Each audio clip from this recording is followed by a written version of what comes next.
Hey, welcome to the Master Your Mix podcast. My name is Mike Indovina, and thanks for hanging out with me today. Today, we're going to be doing a throwback. We're going to be going back to episode 166, which was with Chris Athens. Now, Chris has unfortunately passed. He passed recently, and he is someone whose work I greatly admire. He did so many of my favorite records, and just had this incredible way of getting his masters to sound so big and so polished and so clear.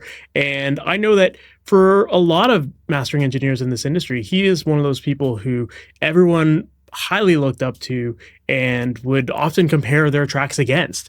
And this episode, when we recorded, this was going back into October 2023. When this episode came out, I had so many mastering engineers reach out being like, thanks for having Chris on the podcast. He doesn't do many of these. This was awesome. A lot of people really enjoyed this. So I wanted to throw back to this as a tribute to Chris.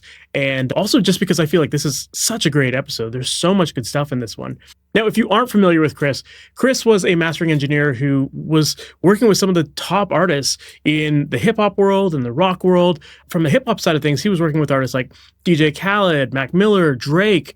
On the rock side, he was working with Coheed Cambria, Architects, Of Mice and Men, Blink-182, Paris, and a bunch more. And this episode is just so full of awesome advice. In it, Chris talks a lot about his journey into this industry and how he worked his way up and eventually started to work with some massive artists. He talks about the mistakes that he made. He talks about taking chances and a bunch more. But what's interesting is that Chris talks about how he would have done it completely differently these days. He'll share his story, but he also shares how these days he would have changed it up. And I think that's really relevant to people like yourself who are getting into this industry. And I think that's really relevant for anyone who is trying to get in these days. Obviously, if you're established, that's one thing. But if you're someone who's just getting started, I think you can definitely take what Chris talks about here and apply it to your own career to help see some success with that. So we obviously get into that. And then we obviously get into Chris's mastering process as well, because like I said, he did amazing work. So definitely wanted to dig into that. And you can certainly take everything he talked about here and apply it to mastering your own music from home as well. So yeah, this was a great episode. I'm really looking forward to sharing this one with you again. So with that said, let's just jump right into it. Chris Athens, thank you so much for being on the MasterYourMix podcast. How's it going, man? It's going good. Pleasure to be with you. Thank you. For people who might not be familiar with you and your background in the industry and all the cool stuff that you've been up to, can you give us a little of that history of who you are, what you do, and some of the projects you've worked on? Yeah, first of all, if you've never heard of me, shame on you. Of course, right? That's the first thing. My kids frequently ask me if I'm famous, and they do it in a way that's like really genuinely hopeful. So I enjoy crushing their dreams and telling them that, no, I'm not famous at all. But there's a few people who know I am in a specific industry, and that's good enough for me. Fair. What do you want to start with? How my career started, or yeah, like how did you ultimately get started with production to begin with? Like, what inspired you? Were you a musician to start with, or how'd that happen? Yes, I was a marginal musician. That's how it all started. It all started with, like with most of us, I guess, with a love of music in general. I was kind of, as a kid, I'm old enough that we didn't have a billion video games and streaming this and that and YouTube and all that. You know, I grew up in an era where it was very common to put on a record and just listen to it. And that was an activity for some of us, and for some of us, it really resonated and was an emotional experience. And so I had an early love of music. My parents were both, my mother had a lovely voice, but she wasn't a musician. My dad was a drummer. And they both had pretty wide-ranging tastes. They weren't super into pop music. They liked a few things. But that was good for me because they were into jazz and all kinds of other things that they played a lot. And, things that were popular too, like Carole King and the Beatles and stuff like that. But I grew up listening to a wide variety of music. The first album that I ever became obsessed with was Songs in the Key of Life by Stevie Wonder, and I stole that from my father. And he had that in his record collection, and that very quickly found its way into mine. And that progressed into being a relatively undisciplined musician with very little talent. But I still loved making music, and I did it often. I was kind of obsessed with it. And I had a good friend as a kid who was a remarkable drummer. And he and I both played multiple instruments, kind of poorly, but we liked recording ourselves. We started out in a band and hated playing with other people. And we ended up, because we covered all the instruments between us, we ended up getting into recording gear and doing a lot of recording. And some of it was interesting. None of it was incredibly good. And we had a hard time finishing records. So, neither of us became rock stars. But I never lost my desire to make records and be involved in that process. And I was selling musical instruments at an instrument store, and I finally lost my mind like the 10,000th time I heard someone play Enter Sandman really, really badly. And I found my way into working at Sony Music Studios in the tape library. It wasn't what I wanted, but I wanted to get the hell out of the store and be on my way. So it felt like that. And it was, in a way. It took me about 3.5 years to get out of the library and into engineering. And that opportunity was basically making tape copies on the night shift at Sony Music Studios. And I was the kind of guy who said yes to everything and figured it out later. Mm-hmm. And there were a lot of guys that I worked with there, guys and gals, who were much more experienced than me. So when the assistant engineers would occasionally call and say, "Hey, man, I've got a project. Can you do it?" They would all say no, because they were busy making money and working, and they didn't have time for that shit. I was somebody who was willing to say yes, do it for free, and do it at 3:00 in the morning. So I got a bunch of those gigs, and some of those turned into actual work. And eventually it dawned on the people who were managing the studio that I could do these things, and they started sort of promoting me. I ended up on the day shift in a mastering room doing primarily reissue work, because there was one guy at Sony, Vlado Meller, who was doing the lion's share of all the new release stuff. And I actually worked for him as an assistant briefly during my tenure there at Sony.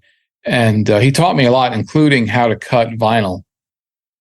And that was where I got my start, one piece at a time. I'll tell you, I can tell you, if you're interested, the 2 or 3 projects that really got me on the path to being a professional mastering engineer, doing more than just reissue work. Not that there's anything wrong with reissue work. It was valuable experience. The first major one was I did one of those records for an assistant in the mix rooms at Sony. Sony was a huge complex: mix rooms, mastering rooms, video, etc. And one of the assistants called me up and asked me if I would do him a favor, and I did it, and he loved it. So about a month later, same guy calls me up and says, "Hey, man, I'm down here chilling with Jerry Marotta. We're working on this record. We're recording for Will Lee, the bass player from The Tonight Show," or whatever it was, David Letterman's thing. And Jerry is the drummer, was the drummer for Peter Gabriel, and I was a huge fan. I had seen him in concert and all this other stuff. I said, hell yeah. And I went down and met with him.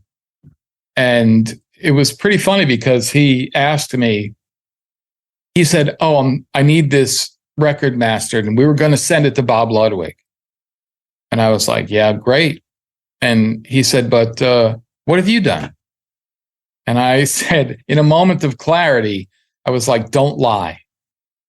So I didn't exaggerate or anything. I just said nothing you've ever heard of. And he laughed. But I also said, but if you want me to take a shot at a few of these songs, I'll do it for you. And if you don't like them, no big deal. And if you do, maybe we'll work together.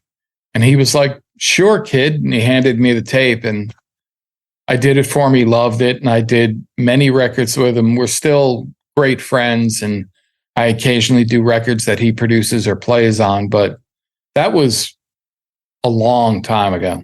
That was like 28 years ago or something like that. And anyway, it took off from there, and there were a couple of other things that happened. A few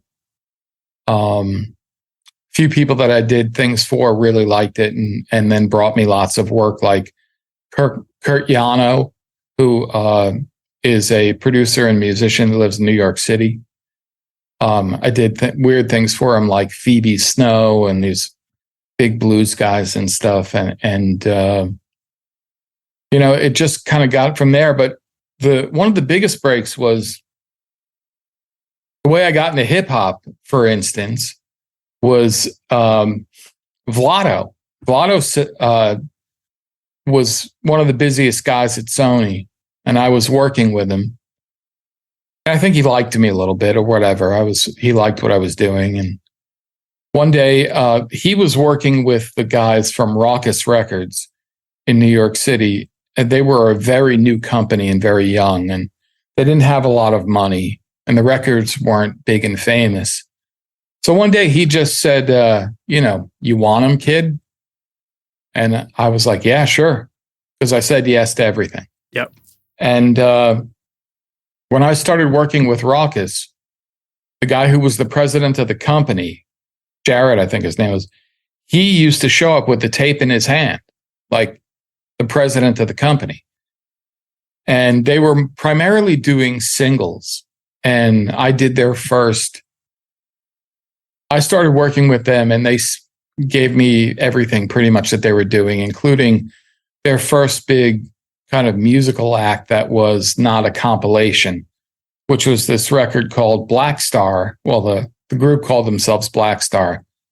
It was Mos Def and Talib Kweli, who went on to great fame in that genre.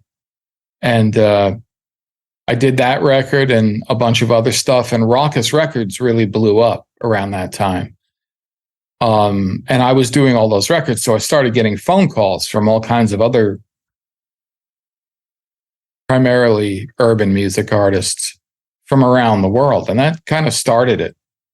That's amazing. I love that story because I think there's a lot of people listening to this who I know are afraid to take chances or are afraid to take on opportunities sometimes because they're just like, I'm not ready for it. I'm not cut out for it. And I think that that's such a paralyzing thing. So to hear your story where it's just like, just jump in, take a chance and it either works or it doesn't, but you at least got your shot. I think that's a big lesson.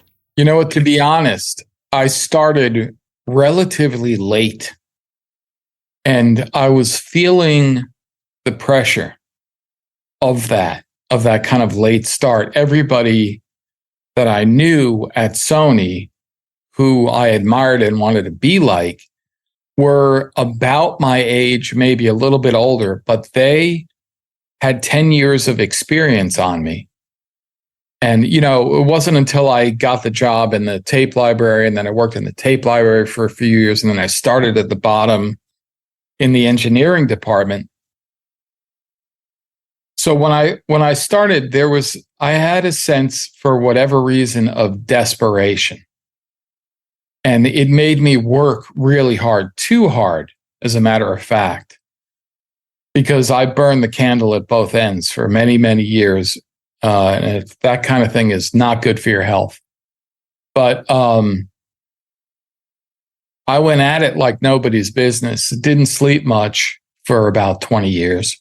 Yeah. And really, it was just that kind of desperate effort to catch up that pushed me to do these kind of not risky things, but take chances.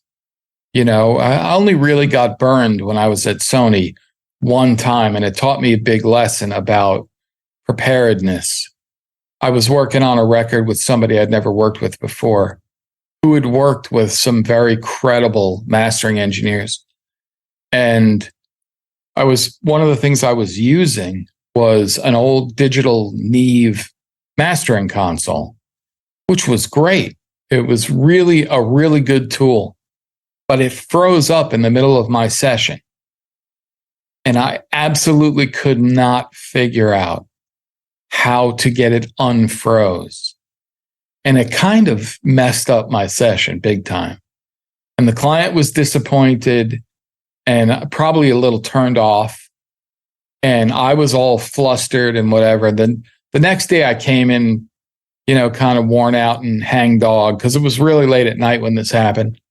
And the guy whose room during the day it was there, and I was talking to him about it. And I told him what happened. And he walked over to it and the Neve console, and he turned it off. And then he turned it back on, and it worked. And I was like, God damn it. That is never going to happen to me again. So suffice it to say, I read a lot of manuals after that. Like I knew my gear really well. Yeah, of course. And that never happened again. But that wasn't, it was a good learning experience. Most of my other experiences with the chances I took were really good. And the big chance that I took, frankly, I was on the path to being, I guess, the next Vlado at Sony, for lack of a better way to describe it. Doing a lot of new release stuff, having my own room, things were going very well there. But one of the people who used to book me there got a job at Sterling. And about a year later, she called me and said, "Do you want to be Tom Coyne's assistant?"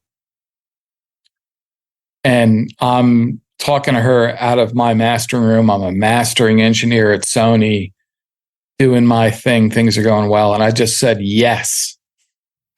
And got my interview with Tom and Murat, the guy who was the president of the company. And they gave me a shot. I mean, it was a risk. It wasn't a huge risk. They were actually willing to pay me more than I was making at Sony to be Tom's assistant. Oh, wow. But, there was an opportunity of just washing out, like I wasn't good enough. So I quit my job at Sony and I went to Sterling. And that was the biggest thing I'd ever done because I was exposed to the most successful mastering guys on the planet, really.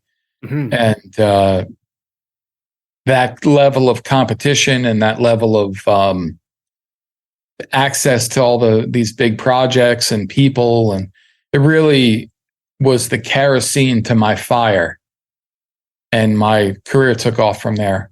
Yeah, I love that. And I think sometimes you do have to take those chances, and things that maybe seem like maybe they're like a step down or something like that. Sometimes those are that open door to what you're really destined to do or where you're supposed to be. So it was 100% a step down. I mean, I went from doing my own thing and having a good time at Sony, working a certain way, and I went to Sterling, and all of a sudden these guys are kicking my ass. Like I'm working around their schedules, I still did my own mastering, but on the weekends and around the schedule when Tom wasn't there because I was working in his room. They fired me as his assistant and hired me as a mastering engineer. And it was pretty funny because they said to me, "We're going to give you just enough rope to hang yourself." which is a pretty funny way of encouraging somebody to do their best.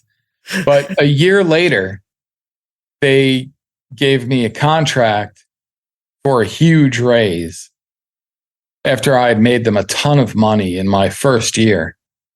And, they gave me a contract, and then they gave me my own room at Sterling. And there were people who were there before me who were angling for that room, but they didn't get it. I got it. Anyway, when they did that, when I signed the contract, I said to them, "So how am I hanging?" And they kind of cracked up and were like, okay. But fortunately, I didn't screw up too badly in that first year. But I have to give a lot of credit to Tom Coyne because I learned a lot from watching Tom work, his work ethic and his skill and his ambition. And he also was very generous because at the time, he was like the pretty much the busiest guy in America. I'd say Ted Jensen and maybe Bob Ludwig were close, but Tom was churning out. This was the era when Tom was doing things like Tribe Called Quest, Britney Spears, NSYNC, Backstreet Boys, like all this huge stuff. There were whole labels who just sent everything to him. So he was busy. And one of the things he would do is just be like, he would introduce me to his clients when they would do it. We'd do attended sessions and I'd be in and out of his room or directly helping and whatever. And he would say to him stuff like, "You should use this guy. He's really good. He's better than me." And he would say that like kind of sincerely. He knew who he was. And so he was very self-assured. Mm-hmm. But he would literally say that to the clients and he meant it. Like he would be encouraging certain clients to work with me. And some of that was because he had too much work. Like he just couldn't do it all. But he liked making money. So he didn't want the clients going somewhere else. Of course. But he also liked my work. So, like I ended up working with Bad Boy Records, for instance, because of Tom. Tom gave me, he used to do this quite a bit. He gave me a single that they sent him as a shootout for, I don't know, I guess with some other mastering engineers. They were trying to figure out who was going to do the first posthumous Biggie record. And they sent it to him. And he was leaving on a Friday and he handed me the tape and he was like, "I want you to do this over the weekend, but make it sound good because I'm trying to get the record." And I was like, okay. And I came in and I did this and gave it to, and on Monday he came in. I think partially he was testing me, but Monday he came in and he listened to his version that he did, apparently. And then my version, and he liked it. So anyway, he sent my version to Bad Boy and they loved it. Flash forward, they're doing a session with him on the album now because he won the shootout. And I walk into his studio and he introduces me to the people in the room and he says, I overhear the client say to Tom, we really loved what you did on the single. And Tom looked at them and was like, "Oh, I didn't do that. He did." And pointed at me. And I was like, gulp. Is that bad? Hi, guys. Anyway, the guy was like, "Okay, cool." But later on that day, I'm walking in the hall of Sterling. The guy comes up to me and he goes, "Just do me a favor and listen to the record later.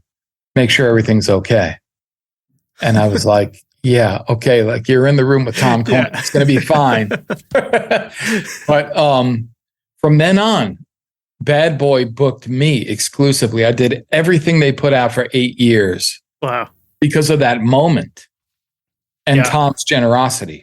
That's amazing. Yeah, it sounded like you surrounded yourself with the right people and you worked your ass off to prove your value, and because of that, people were willing to give you a shot. And I think that's a big thing. Like, you know, some people feel like they're entitled to it. I got to make a big shout out to Tom's booking manager at the time. Her name is La Rivers, and she was a very well-connected person and very, very charming. And like everybody loved her. And she gave me a shot at a few records that Tom was too busy to do. And fortunately, they came out well and the client was really happy. So she learned really quickly to trust me. And she liked me personally. So she, as often as possible, would steer projects my way. And that had a huge effect on my growth as well. Of course. But I guess the moral of that story is like, you know, be nice to the people you work with and obviously try to do a good job on everything so that you earn their trust. People are willing to risk their own reputations recommending you if they trust you. And there's nothing more powerful than word of mouth, and word of mouth from someone in a position who knows people is like the greatest leverage of all. Of course. Yeah, I love that. That's a great lesson. Well, there was something you touched on a little bit earlier that I think is maybe an important thing to talk about for people who are trying to get into the industry. And you were talking about how you were basically pushing yourself like real hard for like those early years and working crazy hours and not getting much sleep and, you know, getting yourself to the point of burnout and sickness and that kind of stuff. And I think that like that there's something to be said about that, you know, and you commented that it wasn't a healthy way to go about doing it. And I know that like work-life balance is definitely one of those things that I feel like in the music industry, it's a hard thing. Like, you know, it's not like an office job. You come home every night, like at 5 o'clock, you check out or whatever. Like, music industry is very demanding. And so I'm curious to know, like, as far as work-life balance goes, did you feel like you had any at that point in your life? Did you care? Absolutely not. Okay. Apologies to the 10-year-olds out there, but not a fucking bit of it. Yeah. I burnt the candle at both ends for a long time, drove myself into the ground. And in all honesty, it's a double-edged sword, but it was instrumental in my getting where I wanted to go when I wanted to go there. Yep.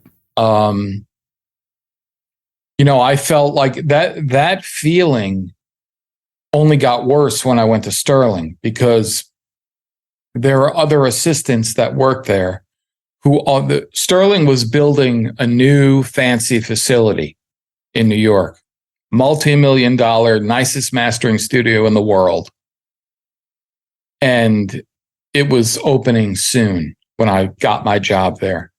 So two things were going to happen. There were two mastering engineers that were going down to Sterling first, because there were going to be 2 rooms done while the rest was being finished.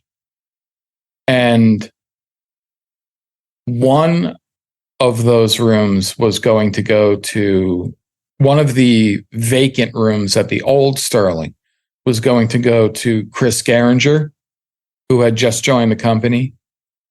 Around the time I showed up a little bit before him, but shortly after Chris joined the company, he was going to get one of those rooms. And then there was going to be one more, Greg Calby's room. And there were 2 other guys who had been there longer than me, and they both wanted that room. And so my hustle at Sterling was in part due to the fact that I felt like there was the clock ticking. And if I proved myself, maybe they would want me in that room. So that worked out. But then it kept going, because as they were finishing out the new Sterling, there was one room unaccounted for by all the other big mastering engineers that were already at Sterling. And I wanted that room. So I broke my ass at that point even harder because I had to prove to the guys who were very jaded, because they were used to people who were billing $1 million a year and doing the biggest records in the world.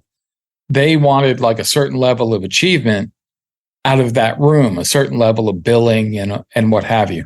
So I broke my ass so they would give me that room when they closed the old Sterling and moved everybody down there. And that's what happened. Yeah. On the other hand, and so, that kind of effort, that kind of determination, that kind of work can be advantageous to your career. There's no way around that. But it's your responsibility, I think, if you're smart, to handle the other aspects of your life in an intelligent way. And I did not do that. So, I feel like looking back, I feel like I wish someone had given me the advice that I needed to sleep more regular hours and more, be outside during the day when the sun is shining, not eat crappy. Like, I used to do this thing where I didn't eat all day. I just drank coffee. And then at night I'd be famished and I'd get some delivery shit at Sterling and eat something really unhealthy before I went to bed at midnight. Not that I ever went to bed at midnight, but like eating at midnight. I used to sleep on the couch at Sterling probably 3 days a week, because I worked 18 hours a day. I once did a record session, attended session for 36 hours. Wow. I did an Erykah Badu record with like her whole band was sleeping in my lounge and on the floor of my studio. I had a lot of people sleep in my studio, as a matter of fact, while I'm working. DJ Khaled, Fred Hammond, the gospel singer, used to fall asleep on my couch every time he came to a session. Lots of other people too. And it's a really unhealthy way to live and not sustainable for the long run. Fortunately for me, I'm really hard to kill, but I worked at it. Yeah. I tried to kill myself doing work, and I got lucky that I didn't actually die. But, and I'm not kidding when I say die. Like, I've had a couple of minor strokes. I beat the shit out of my kidneys. High blood pressure, all that kind of stuff, Lyme disease, which is like not totally related to mastering, but it also made me exhausted, and I worked right through that. So do you think that, like, looking back at it, I mean, the way you're talking about it, it kind of sounds like to some degree you couldn't have done it any other way. Maybe, do you think you could have done it differently? That's what I thought. That's what I felt. So looking back at that, you just said that's what you felt, at least in the moment. But maybe now, in hindsight, you're looking back at it. Do you feel like you could have done it any differently, or for people that are like trying to get into this industry now, like, do they need to be committing to doing the same thing as well? Or here's the thing: I didn't give any thought while I was doing that kind of work style. I didn't give any thought to the other side of it. I thought I was tough and unkillable. And apparently I was pretty tough. But I thought I could work through every problem. And the truth is that there are more intelligent ways I could have run my career where I would have had to work hard to get to the same place. But I think not as hard if I had been smarter about certain things. I'll give you an example. I'm a relatively terrible networker. And I know this because I know some friends from the industry who have become good friends who are phenomenal networkers, natural, non-like icky, like charismatic, smart networkers. some of them have been my networkers, like people who have introduced me to people using their networking skills and charisma. And I'm not a great networker because I know what that looks like, and it ain't me. I'm not the worst because I'm a reasonably nice guy. And, people like me when they hang out with me or whatever, but I'm not one of those guys who can go drum up new business by putting myself out there. You know what I mean? And sort of networking more intelligently and with more effort. And I never did that. And I'm assuming part of that is because it felt salesy or salesman-y, and I was a combination of too arrogant and too shy, maybe, to put myself out there like that. Fortunately, word of mouth is very powerful. But if I had it to do all over again, I would focus a small amount of my energy on networking and even, although it's a dirty word, marketing. And it's something I think about a lot and still to this day don't do any. My business is 100% word of mouth. I don't even have a good website. 10 years ago, I built a website that looked like it was 10 years old the day I built it. And it's the same damn website that I had then, I have now. And It sucks. But I need to fix that. Yeah. But there are people that I know in the business who are very good marketers and do things in an intelligent way that creates the possibility of more work for them. And I've seen them, not just in my business, but in my business. There are some who are very talented at marketing themselves and their company or their studio. That's a more leveraged way of doing the same thing I did, which was just because I believe you can overcome every weakness with repetition, so to speak, or at bats, if you will, workload. And that's what I did. I kind of made up for my knack of natural ability to market and network with just overdoing it. Yeah. Well, it sounds like it's almost like it was almost like borrowed clientele versus like creating your own to some degree, right? Like if you had done all the marketing and all that stuff yourself, you could have maybe brought those people in right from the get-go as yours, whereas other people, you took the route of like impressing other people and letting them pass off people to you to some degree, and that's how that built.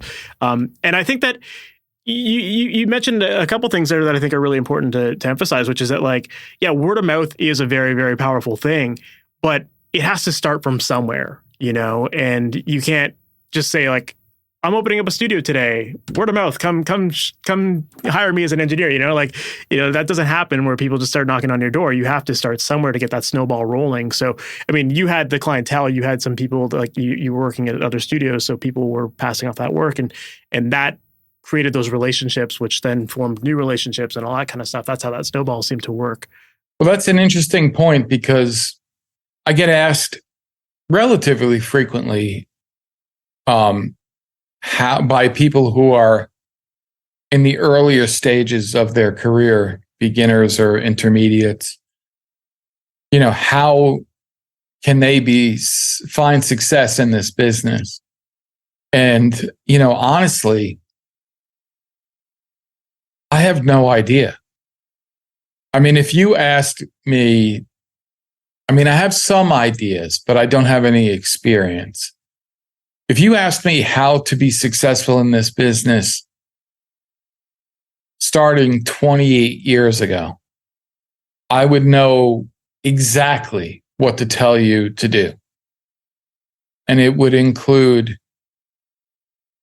get hired doing anything at a large, busy, reputable studio and do anything you have to do to get that job. Intern, work for free, empty ashtrays, make tea, whatever, anything. Show up, shut up, and listen. And eventually you're going to make friends with people. They're going to want you in the room. One thing leads to another. And the next thing you know, somebody calls in sick and you're mixing the next Rolling Stones record and you're rich and famous. And that's how it works. It's just apply those simple principles over time. But the question of like starting out now and achieving success, the industry has changed so much. When I started, there were essentially, a dozen mastering engineers doing almost all of the big records in the world, literally. 2 guys in London, 3 guys in LA, 10 guys in New York. And when I say guys, I mean women as well, but people. And that's it. The entire industry flowed through those mastering engineers. And Tom Coyne once said to me, the door hit you in the ass on the way in. Like, you're the last one, buddy. I think that is very illustrative of the role that luck plays in making these things happen. And there are a million ways to increase the possibility of luck. But, I was born in the right place at the right time, in the right city, with the right parents, and I took the right chances at the right time and did the right things. And, a lot of years later and a ton of work, here I am making a living in my underwear in my own studio. And how to do that today, I have no clue. But I think a lot of what I was saying previously about networking and marketing is way more important now than it was when I started. Of course. I agree with that for sure. You could have a smidge of talent when I started and a shit ton of motivation and make it very big in this business. Mm-hmm. If you got lucky and you were in the right place and you were willing to work really hard. But hard work won't get you anywhere these days in a vacuum. And if you're someone just starting out and your idea of work of your studio environment is a room in your house, and even if you sink some money into it and whatever, and you're not planning on doing any attended sessions, or who would attend with you anyway, if nobody knows who you are, how the hell are you going to get over that first hump? Don't ask me, man. I don't know. I didn't start like that. I mean, I put myself in the right place and the work got shoved in my face. But I think you are right. I think the networking side of it is huge. The marketing side of it is huge. And it's like, you kind of have to put yourself in the position of like the people that own Sterling or whatever. It's like these people that own these big studios, the reason why they got clientele is because they were the networkers. They were the ones that were marketing, right? And then the word of mouth snowball starts because of that as they bring in clients, right? So it is that you have to kind of sometimes take on an appreciation for the skills of like networking and marketing that might not be what you ultimately desire to do, but it's a means to an end, and it's the thing that gets the snowball going. So at the very least, you need to think about it a lot and understand it. And if it's really not your bag, spend money on it. One of the best things you can do is throw money at a problem intelligently. Like, find someone who is good at that stuff and pay them as much as you can to do it for you. Because you need to get traction in order to get a ball rolling. You can do a lot with a little if you get lucky and you do a good job. But you've got to get attention somehow. Mm-hmm. And then eventually you can get the ball rolling. And if you're just terrible at networking, which is a mistake, or terrible at marketing, which is a mistake, you could still make it happen. But you've got to get the ball rolling. And yeah, I love that. Those are difficult decisions. It's hard when you don't have any money, you're not making any money and everything costs money in the business. And like, you're looking at, should I buy this gear? Should I buy that gear? And that's the fun stuff, even though it's expensive. That's the aspirational stuff. Very few people aspire to go hire a marketing consultant and give them a lot of money to do something that's just kind of vaporware and is not a shiny new tube, compressor. Yeah. But you're either paying with it, you're paying for it either in money or time. So, if you're not good at something and you're just dragging your feet on it and you're never getting that traction, then you've just wasted so much time. So, sometimes like you said, it is good to just like throw some money at the problem, consider it an investment, and like find somebody who can actually get that ball rolling for you faster. And then, you get started. Then you can concentrate your energy on doing the things you're good at, which is another lesson that I learned about 10 years ago or so, maybe even more. But about 10 or 11 years, I started my own thing, this studio in my house, working for myself and what have you. And I was doing everything. I was doing my own booking, my own billing. I was my own assistant, what have you. And I was, once again, went back to doing 14-hour days, 15-hour days, and driving myself nuts. My wife finally got sick of it because I kept talking about finding an assistant and a booking manager. And she actually put an ad in Craigslist, which I thought was totally ridiculous. I was like, you don't know the business, you don't know anything. And you're not going to find somebody good on Craigslist. But I got all these responses, and I set them up so I could interview for my assistant, one after the other at this coffee shop down the street. And I had a whole day of interviewing these people. And the last guy that showed up, my last appointment, was a winner. And I was like, holy shit. Somebody saw this on Craigslist, answered, and he actually knows a thing or two, like this reasonably intelligent guy who had gone to a music production school and learned Pro Tools and all this other stuff. And he was just smart, like talking to him was a breeze. And I thought to myself, okay, so I hired that guy. And then I hired him before I felt like I could afford him.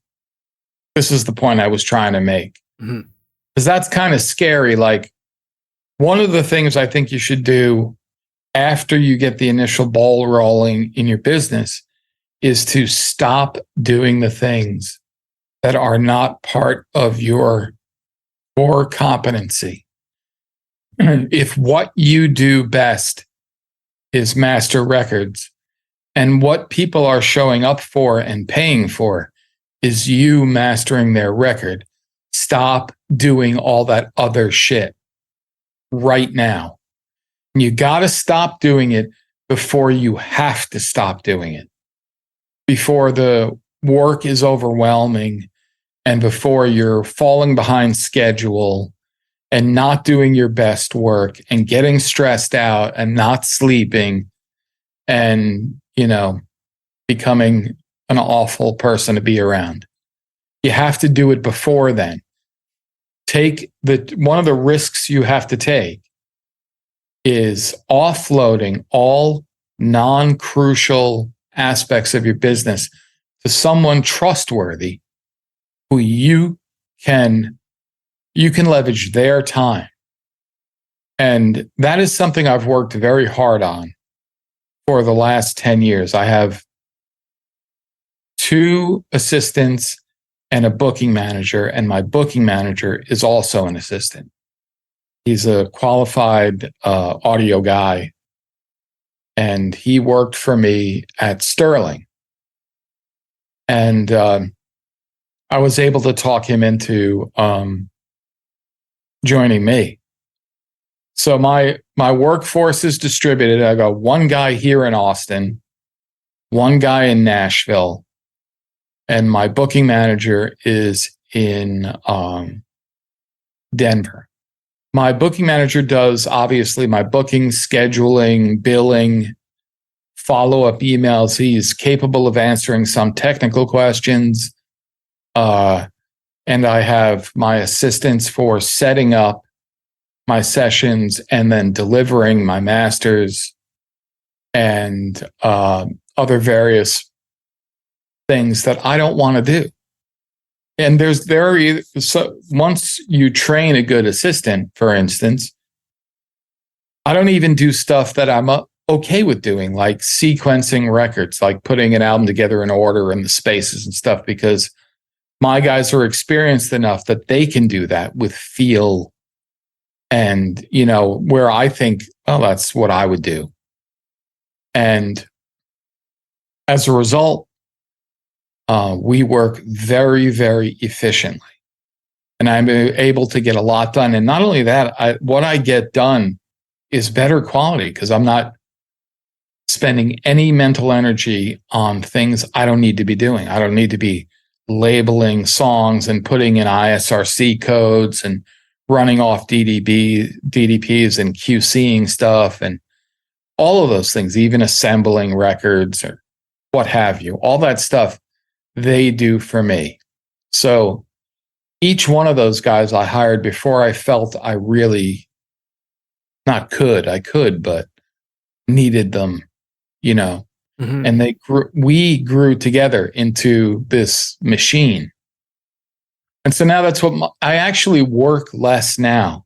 I do more work now and I work less than I ever have. Because what I do is focused on the one thing that people are showing up for, which is to get me to master their records for whatever reason. I love that, man. No, that's such a powerful lesson. And yeah, definitely like you got the ball going in my head. Like I've got so many ideas of like things that I know I need to offload that I've been thinking about forever as well. So, it's very reassuring to hear that. And I totally agree with you. I think that, we all get into this because we feel like we have our strengths and we know the things that light us up and that, get us excited about it. And often when you're doing your own thing and you realize that like there are all these other divisions of your business that you need to master, and it takes away that enjoyment of like focusing on what you really love. So I think that's a really good lesson to bring up in this. Man, this has been, I've loved learning about your process and your way of thinking about all of this. Before we wrap up the conversation, I'd love to just quickly dive into some of your mastering process a little bit to just, get a little bit of an understanding of some of the stuff you do. I told you I was going to ramble. No, it's all good. We could turn this into like a whole long conversation for just on this one topic alone, I've had a lot of coffee. Yeah, that's great. That's great. So yeah, when it comes to like actually getting started with your projects, then I know that you said now you have assistants that kind of take care of some parts of that. But like, what's your mindset going into a new project? Like, where do you start? How do you start? Like, maybe what are you starting from if you have assistants that are already prepping some of that stuff for you? I guess that's interesting because it varies. If I'm doing a new project for an old client, sometimes I will refer to old notes and go back and listen to the previous project to remind myself what it is they liked at the time. I don't lock myself into those things because my goal is to respond to what they give me, but it is pretty informative. And sometimes it jogs my memory about like things that they said to me or things they really liked or things that weren't important. For instance, if one of my clients sends me a note like, sounds good, but whoa, it's a little hot. I'll be like, oh shit, you don't want it blasted like everybody else. Okay. And that's good to know because I'd rather do that. It's just sometimes I make the wrong assumption, And other than that, if it's something brand new or someone I've never worked with, I just listen. The first thing I do is just listen to whatever it is that they gave me. And the first level of my evaluation is like, does this suck? Do I need to tell them to redo it or ask them nicely to redo it? Or ask them nicely to hire a real mix engineer? And assuming that's not the case, I usually, at the same time, while I'm listening to the project, I'm making mental notes, and sometimes I write down things that just pop into my head.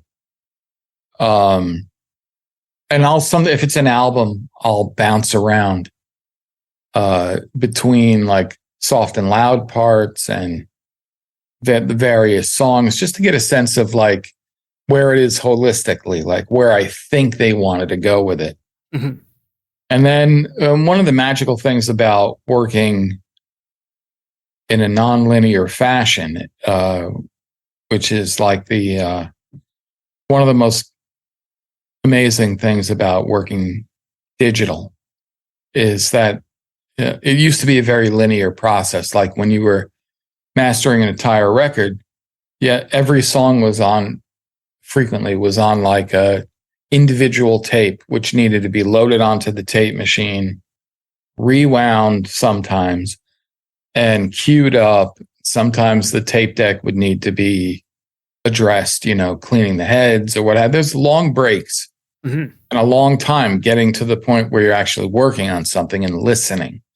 Understanding the sound of an entire project or working on a record was pretty laborious because you'd get 3 or 4 songs into an album and hit on something or hear a new song and be like, holy shit, that's the best mix I've heard so far. And that's the best mastering I've done so far. And now the other stuff sounds like crap. And you got to go back and fix those songs and whatever.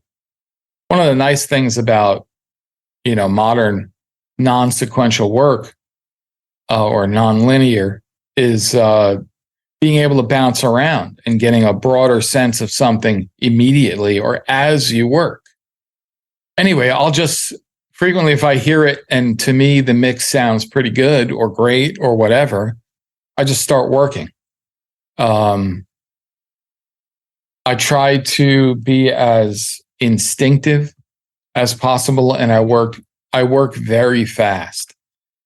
And working fast is not because I'm careless or in a rush to get done with the thing. I decided a long time ago that there were several advantages to working quickly beyond getting done faster. And those advantages, to my mind, were that one of the disadvantages of listening in a broad context to something you've spent months writing and recording, and then if you're the mix engineer, hours to days mixing or whatever, is that you lose a little bit of that instinctive perspective, or it's easy to, because your brain starts to interpolate things in a way where, like, for instance, ask any experienced mix engineer if they've ever run off a mix after a couple of hours and realized they had one of the tracks muted accidentally and they didn't notice it. And the reason for that is that, like, your brain plays tricks on you. It just will say, hey, the tambourine's still there. Mix sounds great. And then you're like, what the hell? There's no tambourine. It's like when people leave their plugins bypassed, but they think it's making a difference. Yes. I've done that too. That was another thing that kind of convinced me of this is like, I'll never forget, I was working with an early client of mine and it was late at night. We had been at it all day long. We were doing a big project and we were trying to dial in this EQ. And he was somebody that I respected who I let touch my gear because he liked to play with stuff and I like to step back and just listen. And he was playing with the EQ and cranking it up. And he's like, this or this, this or this. And I'm like, just can't hear it anymore. What's going on? You know, and like, I think that one's better. We would A/B stuff. And then eventually we realized that we had the EQ in bypass and we weren't doing anything. And I was like, okay, session's over. I'll see you tomorrow. That was it. Like we were just like laughing, like, okay. You know, your mind plays tricks on you after a while and you lose. One of my goals has always been to be the objective party in a subjective world. And music is very subjective. Creating objectivity is very difficult. And one of the ways you do that is your lack of familiarity with the project. You can be objective only so long and only through so many plays of listening to something. And the more objectivity you lose, the smaller your perspective. And I think that early on, I realized that I'm at my best when I'm just reacting and I'm not thinking too much.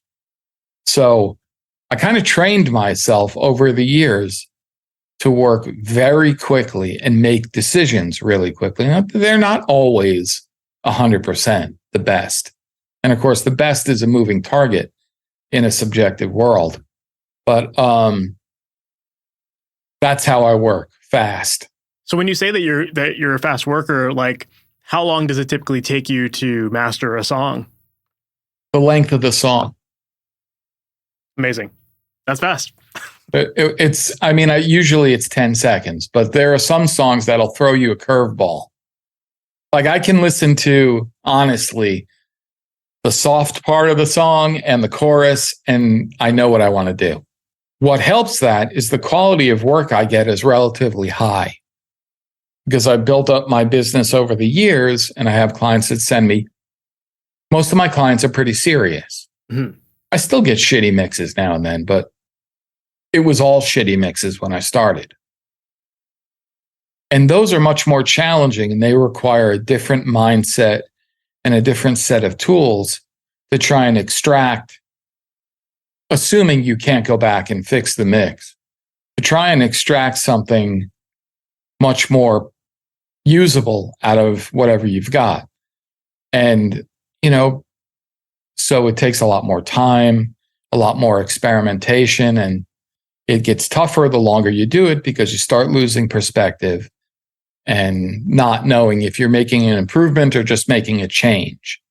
And to me, that's the most crucial thing is I don't want to just change stuff for the sake of changing it or making something loud and hoping to sneak it by people because it's just a little louder. I like to make a positive change if one is kind of required or would be an advantage. So the way I do that is by working very quickly. So my reactions to what I'm hearing is very instinctive and I just go for it. And if you want to know technically what my process is like, both broad stroke EQ, for instance, and surgical EQ, for instance, are valid tools. But I use broad stroke EQ much more often for a couple of important reasons. One is that I find that broad stroke EQ approach preserves the balances that were intended by the artist and the mixer more efficiently or more carefully than surgical does. Surgical has other problems. It's also, broad stroke is also more natural sounding, inherently more natural. Surgical EQ I use to fix problems, but there's always a compromise. And what you have to decide when you're doing things kind of surgically is like, is the medicine worth more than the illness? Like, if I do this and it affects the snare, but it fixes the vocal a little, is it worth it? That's the compromise. And those things are always a matter of taste. And taste is something that anybody who's a mastering engineer has to have more than anything else. And it's kind of a nebulous thing, but I think it's true that like your taste is fundamental, because what we do is really very, very simple engineering wise. It's not technically complicated. But small changes at the last stage have a powerful effect on the project. So your taste, like deciding what not to do, is as important as what to do. Yep, absolutely. I love that. I think that's a really good point to bring up there. Well, I do use both techniques, but but more sparingly on the surgical EQ side. Well, it's true. That's a good thing to bring up, because I know some people think of mastering as like just correcting mistakes and, thinking that it's a lot of surgical stuff because of that. And then there's other people who view correcting as like the broad musical sense of things and more enhancement, I guess you could say, right? So there's a time and place for both of those for sure. Yeah. And like I said, the caveat is like, I'm lucky enough to work with a lot of very experienced mixers, people with tremendous talent, in some cases much more than I have. And their shit sounds good. Yeah. So I don't have to do a lot of surgical stuff because I'm not correcting a lot of things. I get to spend most of my day making enhancements to things that really don't need it. And, I do half a dB at 10K, and everybody thinks I'm a genius because the song sounds great and it goes to number one and all that stuff. But the truth is, like, it would have done exactly that if I hadn't put 10K at, a half a dB at 10K. Yeah. Called it a day. But I'll take the Grammy. Thank you very much. But that's also like, that says a lot about you and your objectivity of it all, right? Because like some people would feel like they need to leave their mark on a mix and go more heavy-handed because then it like makes it sound like they did more to it, But I think that says a lot about the attention to detail that you put into everything. Because half a dB, some people might not even notice that, but to you, you're noticing how big of a difference that makes, and also how you shouldn't mess with the mix if it's sounding good. So yeah, I think that's a really good sign of a mastering engineer. I mean, that's part of the discernment aspect of this. The taste aspect is knowing what not to do and having the discipline to not do it, and not being afraid that the client won't be like, hey, it doesn't sound any different than my mix or what have you. Because, I mean, that's a good thing. If it doesn't sound any different than their mix and you're good at what you do, it didn't need anything. Yeah. And your job at that point is simply to top it and tail it, make sure it sounds the way it's supposed to sound, and like, just do this and send it out into the world. Mm-hmm. And I think your better clients will also appreciate that, because a lot of them know their shit sounds good. Yeah, they don't want them to undo all their hard work. Right. And or just like piss all over something because you want to like affect it somehow. Mm-hmm. Yeah. Which is really, to me, just a waste of time. Anyway, yeah, that's the process, man. It's something I think about a lot. Well, I mean, one thing that I've always found really amazing about your masters And it makes sense. I mean, you work on a lot of hip hop, and low end is obviously such a massive component to all that kind of stuff. But even with your rock mixes that you do too, like I've always felt the low end of your tracks always sounds really big, but also very clean, very polished. And so I was curious to learn more about your process as far as achieving that big low end, and not getting it to sound too like overdone or farty or whatever on a mix. Like what's your secret sauce to getting polished low end? Not telling you. All right, done. No, to be honest, I don't know. What I do know is that I love low end. And I think that's a huge aspect, or maybe even reason, why the low end on my stuff tends to sound good. I mean, it's the first and foremost, it's because of the talented mix engineers that I work with that get it right. But it's also because I love it. And I guess because I love it, I'm kind of focused on it. Mm-hmm. And that makes sense. Because I'm focused on it, I'm, doing a good job, I think, of not messing it up, but enhancing it when I can, or preserving what's there while all the other things are happening as well. I'm not sure. I don't do anything secret when it comes to low end or any part of the mastering process. I don't have any secret techniques or anything like that. It's just choices. Yeah. And on that topic of like the broad stroke versus surgical stuff, when it comes to your low end, do you find that you tend to do one more than the other? Is it still broad stroke there? It is. I mean, there are occasions where I filter some sub frequencies in order to not bother the downstream, not to load down the downstream devices most of those songs will be played on. I do occasionally get mixes with, as you might imagine, tons of bottom end. And sometimes that bottom end extends very low in kind of a non-musical way. And because the mixers are mixing in a place where they can't hear it, it's not being played back on the speakers, or the room acoustics are not great, or what have you, or they're just been smoking a lot of weed all day, and it's just a ton of bottom end because it's so much fun to listen on the 18-inch subwoofers in the studio and just crank it up, and everybody's getting high and having fun. And then I end up with a mix that has like a shit ton of low end at 12 hertz. But I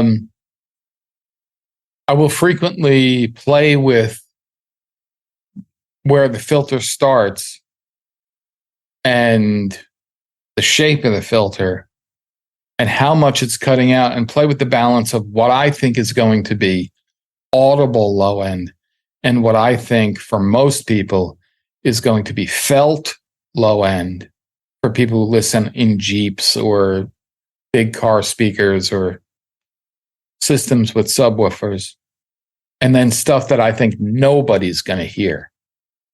And so I'll play with that until I feel like it's either enhancing the low end or it's not making the low end feel or sound weaker, but at the same time opening up a little headroom and not bogging down subwoofers with non-musical low end. That makes sense. So I'm assuming you're mastering with subwoofers to obviously hear a lot of that stuff as well, right? Yes. Yeah. I have very, very big subwoofers. Yeah, I would figure you would have to. They are gigantic. Yeah. Now you're bragging about them, but like, how big are they? What are they? They have 3 drivers and they're enormous. They're made by Dyne Audio, and I believe they were the C4s are something that Dyne Audio put out, but I have not seen a lot of the subwoofers that I have out on the marketplace, except maybe the guy at NRG in LA might have a room with the C4s and the my subwoofers. Mine were actually made for Aerosmith. And I know the guy at Pro Audio Design who did their install. And I'm not sure why Aerosmith didn't keep them, but he had this system at his stand at AES. And I had already been using the C4s with little single driver subs at Sterling, and I loved them. And so I went to AES and I saw my guy and I saw this rig and I was like, holy shit. He played it for me and I was blown away. And so I bought them. Amazing. Love it. Right on. Well, last question I have for you, to sum all of this stuff up, at the end of the day, ultimately, what makes a great mastered mix, in your opinion? One that is approved by the client. Great answer. I mean that with utter sincerity, because it's my belief that you cannot master records for the public or the listening public. That's nice to say that you do, but I feel it's nearly impossible to do. People listen in a variety of ways and for a variety of reasons. And you can't compensate as a mastering engineer in your nice room with your nice speakers and all that stuff. You can't compensate or hope to translate in every listening environment. So in principle, what our job is, I believe what the job is to do is to, what I do is a value proposition from my clients. They don't need me. Most of them, especially the big ones that do big records, they actually literally don't need me at all. They could put out their records the way they are and still sell and still have 1 billion streams, you know? What I'm giving them is a value proposition. Do they like what I did to their record more than where they had it? And if they do, then they like my work and they're going to put it out that way. And if they don't need me at all. But my job is to make the artist happy. And the mixer is also the artist as a group. Mm-hmm. My job is to make them happy. And one of the illustrations of that I like, that Ted Jensen is probably tired of hearing about, is the album by Metallica, Death Magnetic, right? It was called? Anyway, it was the one that was famously like distorted and Anger. Everybody hated the way it sounded and blah, blah, blah. It's funny because I was with Ted one of the days he was working on that record. And he came out of his room and I was in the kitchen at Sterling and he said to me, you want to hear something? And Ted is not a man of a million words. So when Ted comes out of his room, the chief engineer of Sterling Sound, and he says, you want to hear something? You pretty much say, yeah, of course I do. So that's what I said. Yeah, of course I do. We went into his room and I sat in his chair and he hit play on his computer. And all of a sudden on the scope was this triangle of death that comes up when you, something's just distorting everywhere. And I'm listening to it and I'm like, holy shit. And I turn around and I look at him and he goes, I'm fucked. And I was like, you're fucked. And what he was playing me was the mixes of Death Magnetic, and they were distorted. And here's the thing that I learned from that experience was that Lars and James had actually been to the studio to sessions with Ted several times. And Lars and James were already huge rock stars. They had already had out, I don't know how many records, 10? Nobody told them what to do. And they had a shit ton of experience as record makers. They had final approval, as most artists do. It's not a record label thing. Most of the time, it's the artist approving the record. Nothing ever comes out of a mastering studio and goes straight to streaming or the pressing plant. It's always approved. And they approved that stuff, and they approved those mixes. And the mix engineer was in the same position as Ted was. Lars and James knew what they wanted. They got what they wanted from everybody in the chain, including Ted, and they approved the record. So if you didn't like the way that record sounded, tough shit. That was what Lars and James wanted. They wanted that record to sound exactly like that for whatever their reasons were at the time. And that's their prerogative. It's their art. It's their record, you know? I love that. That's a great example of what you're saying. What was Ted's job was to make them happy. And that's exactly what he did. He worked on that record until those guys, until the guys in Metallica were like, we're done, we love it. And then that's how they put it out. And he knew he was going to get a ton of shit from like the listening public. He knew that was coming. That's why he said to me, I'm fucked. And we both had a good, like, sardonic laugh about it. Because sometimes you're just fucked, you know? And there are brilliant sounding records that you had very little to do with that you get credit for. And there are fucked up sounding records that you put out that you did a magnificent job on, but still sound fucked up. And some people are going to hate. But that's not your job to worry about people that like or dislike the stuff that you did in general. It's too much of a moving target.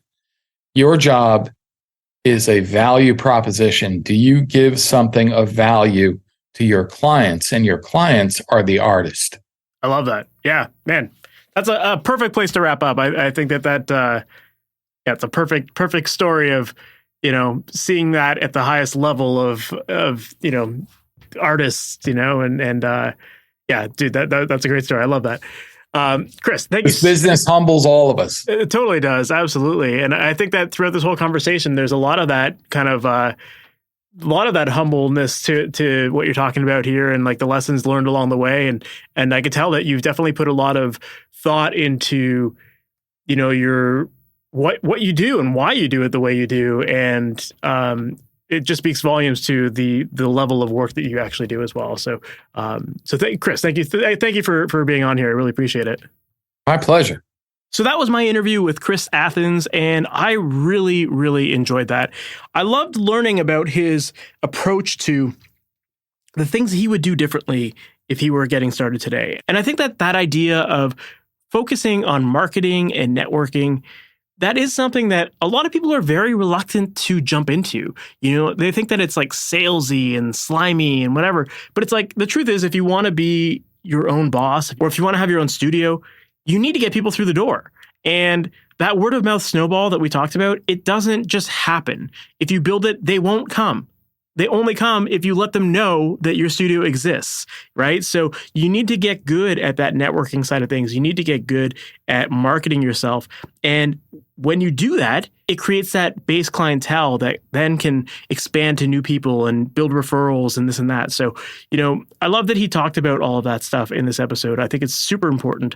And like I said, I know some people are very reluctant to do it, but those are also the people that are going to fall behind. So if you're trying to get your career really going and get that momentum going, you need to definitely double down on that kind of stuff like he talked about here. I also really enjoyed talking about his mastering process and learning more about that as well. And I really like what he said about the idea of preserving your objectivity and why it's so important to work fast and understanding the benefits of doing that and how it's not about cutting corners or any of that kind of stuff, but more so reacting to the music and creating that emotional response, which, let's face it, that's what we want our listeners to have. So yeah, I really enjoyed that he talked about that as well. And I think that it's an important lesson for all of us who tend to get very overcritical with our music and we overanalyze everything. We listen to the songs a million times, but there's something to be said for working fast and trusting your gut and not losing that objectivity by having heard your songs thousands of times. So really enjoyed learning more about that. There was just so much that we could have talked about today and so many more questions that I had. So, I hope that you enjoyed that episode. Now, there was one thing that he mentioned during this episode that I think is an important lesson. And the lesson there was that great masters start with great mixes. And that when you have great mixes, it makes the final product that much better. It makes it easier for a mastering engineer to get even better results. Whereas if you start with crappy mixes, a mastering engineer can only take it so far.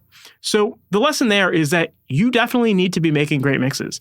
And if you're the type of person who is feeling like your mixes just aren't quite hitting the mark, or you're not even sure if your mixes are good or not, and you're just you've lost your objectivity like we were talking about in the episode, if you are looking for help with your mixes to make sure that they reach the quality that they need to be so that you can confidently release your music and feel proud of them, if you're interested in getting one-on-one help throughout that process, then I would absolutely love to help you. And inside of my program, Amplitude, that's exactly what you get. Inside of that program, I work one-on-one with all of my students to help make sure that you're getting the results you've always wanted.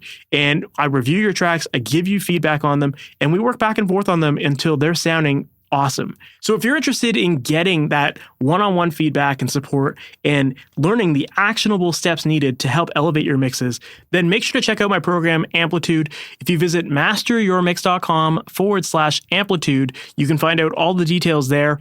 And I'd love to hop on a call with you and learn more about your goals and make sure that I can truly help you. I only work with people in this program who I actually believe I can help. If that's not you, then I will tell you not to work with me. But if I do think that I can help you, then we'll talk about working together inside of the program, and I'd love to show you what to expect inside of it and how I can ultimately help you out. So once again, make sure to visit MasterYourMix.com/Amplitude to find out all the details on that. So that said, we've reached the end of this episode. Thank you so much for sticking around to the end, and I can't wait to talk with you in the next one. Take care. Later. Thanks for listening to the Master Your Mix podcast. To have your questions answered, submit your questions to questions@masteryourmix.com. Please go to iTunes and subscribe and leave a review. And for more information on how you can improve your mixes, visit MasterYourMix.com.